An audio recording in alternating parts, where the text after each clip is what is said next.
지금 이런 식으로 우리 센터처럼 이런 희귀 질환을 관리하고 있는 데가 거의 전 세계적으로 없습니다, 사실. 이제 유럽에 한두 군데, 미국에 뭐 한두 군데 정도. 우리가 그 최초라고 하시면 되고요. 제가 자신 있게 이야기할 수가 있고, 저희 은사님도 여기 오셔가지고 센터를 갖추고 있는 부분은 일면 좀 놀라기도 하시죠.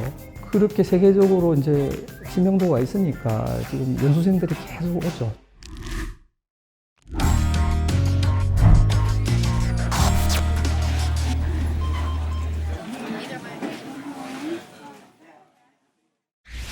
호흡 재활은 재활의학과의 한 분야로 폐질환이나 호흡곤란이 있는 환자들이 호흡을 잘할 수 있도록 돕는 재활치료다. 2009년에 문을 연 강남 세브란스 병원 호흡재활센터는 세계적으로도 드물게 체계적인 시스템을 갖춘 것으로 유명하다. 호흡재활센터를 이끄는 강성웅 교수는 국내 호흡재활 분야의 개척자로 불린다. 우리 은사님께서 희귀 질환 환자들 클리닉을 한국 최초로 개설해서 이제 이걸 보셨어요. 이 환자들이 최종적으로는 호흡 근육에 마비가 와서 사망을 하게 돼요.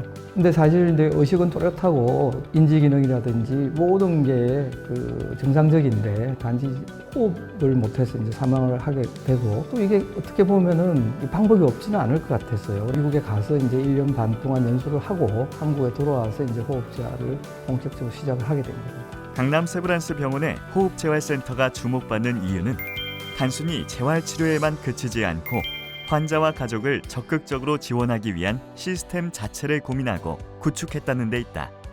한 10년 동안 운영을 하다 보니까 어떤 문제가 파악이 됐냐면은 좀 적극적인 호흡 재활을 해야 될 이런 환자들은 되게 중증 환자예요. 가족분들 같은 경우는 이 환자를 관리를 하면서 경제 활동을 못 하는 데다가 비용은 나가니까 경제적으로 굉장히 소진이 돼 있는 상태고, 그 환자도 이제 사지마비 상태니까 관리하기도 굉장히 힘들고, 이게 한 가족이 감당하기 굉장히 힘든 그런 분야가 되는 거예요. 단지 우리가 이제 치료를 할 수 있는 기술만 갖고 있다고 해결이 되는 문제가 아니더라고요. 예를 들어 가지고 뭐 환자가 비용이 없어서 병원을 못 온다든지, 환자가 마비 상태라서 이동을 못 한다든지, 이런 문제 때문에 뭔가 해줄 수 있는 건 있어도 환자가 치료를 못 받아요. 그런 중간중간에 문제가 있는 부분을 메꿔줘야지 이게 원활히 그 정부에서 하고 있는 그런 혜택이 돌아가게 되더라고요. 그래서 이 시스템을 만들게 된 거고, 이 호흡재활센터에서는 그래서 이제 가중방문이라든지 아니면은 이제 평상시에 상담 뭐 이런 걸 통해서 일반적으로 관리를 평상시에 하고, 환자가 문제가 생기면 저희가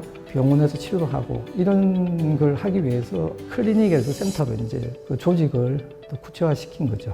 당연히 센터 개설이 쉽지는 않았다. 여기에 힘을 보탠 것이 생명보험 사회공헌재단이었고, 현재는 여러 사회공헌재단의 지원과 개인 후원자들의 기부, 병원의 지원 등으로 운영되고 있다. 호흡재활 분야의 확산과 지속을 위해 필요한 것은 역시 저변을 넓히는 일이지만 20년이 지난 지금에도 여전히 새로운 분야이기에 뜻있는 의료진을 찾고 키우는 것 또한 쉽지만은 않다. 이 분야가 자꾸 확산이 안 되는 게 그런 게 있어요. 뭐 힘들다, 또 응급상황에 대한 그 두려움. 재활학과 의사들은 응급상황 생기는 부분에 대해서 엄청나게 부담을 가지거든요. 한국도 저희가 이렇게 운영을 하긴 하지만은 이거를 본격적으로 하겠다는 사람들 참 찾기 힘들어요. 강남 세브란스 병원에서 훈련을 받고 교육을 받은 친구들은 이거가 힘들긴 하지만 굉장히 보람이 있는 분야다, 이런 생각을 가지고 지금 이제 타 병원에서 몇몇 사람들이 하고 있어요. 우리 센터 같은 경우는 이제 태훈아 교수가 다행히 열심히 해줘서 지금 한 10년 이상 호흡재활을 해주고 있죠.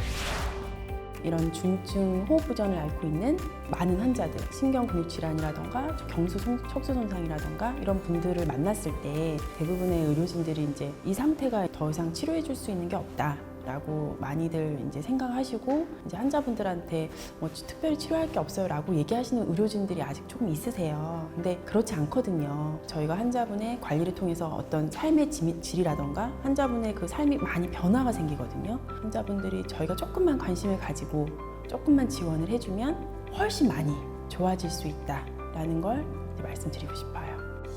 어렵게 구축한 호흡재활센터에서는 희귀 난치성 환자들의 재활치료와 더불어 관련 교육과 이를 통한 인식 확산에 중점을 두고 있다.